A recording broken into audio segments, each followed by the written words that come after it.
কয়েকটা দিন আপনি একটু আপনার বয়ফ্রেন্ডকে টাকা দেওয়া বন্ধ করে দেখবেন, আই প্রমিস আপনি একটা নতুন ওয়ার্ল্ড এক্সপিরিয়েন্স করবেন।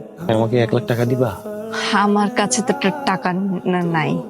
বাবা বলছে টাকা আর কখনো নাকি দিবেও না। ঠিক আছে, আমার তো টাকার দরকার, বুঝছো? তো টাকা তো লাগবে, তো এই জন্য আমার তো টাকা খুঁজতে যেতে হবে। তো আমি যাই। হ্যাঁ, হ্যালো নাহিদ, কি ব্যাপার? আচ্ছা নাম্বার কথা বলেন আমার।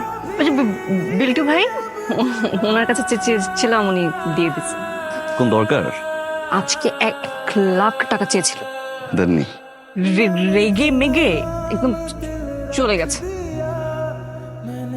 স্যার আপনার ময়না, আপনার নাম কি? আমার নাম আপনিও যা উনিও তা।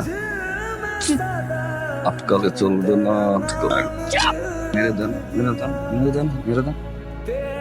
জাস্ট দূর হ আমার সামনে থেকে।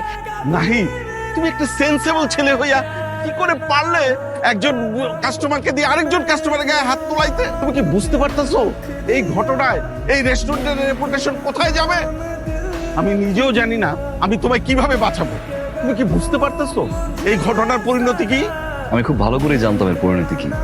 আমার চাকরিটা থাকবে না। এই চাকরিটা আমার জন্য খুব ইম্পর্টেন্ট, আমার চেয়েও বেশি ইম্পর্টেন্ট আমার পরিবারের জন্য। কিন্তু স্যার তার চেয়ে বড় ইম্পর্টেন্ট কি জানেন? একটা মানুষের লাইফ বাঁচানো। আমি স্বার্থপর হতে পারিনি স্যার, তাহলে তো স্যার আপনার জায়গায় বসে চুপ করে দাঁড়িয়ে দাঁড়িয়ে সব দেখতাম। আগামীকাল হয়তো আমি আরেকটা চাকরি খুঁজে বের করবো স্যার, কিন্তু মানুষের জীবন কিন্তু আগামীকাল সলভ হতো না। আমাকে মাফ করবেন স্যার, মালিককে বলে দিবেন চাকরিটা উনি না, আমি ছেড়েছি। এ বিল্টু ভাই, ও কোথায়? ম্যাডাম, ওই যে আপনার বয়ফ্রেন্ড আপনি সরাইলেন, থাবড়াইলেন, মারলেন, গালিগালাজ করলেন না, এটা তোমার ভাইয়ের উস্কানিতে, তাই না?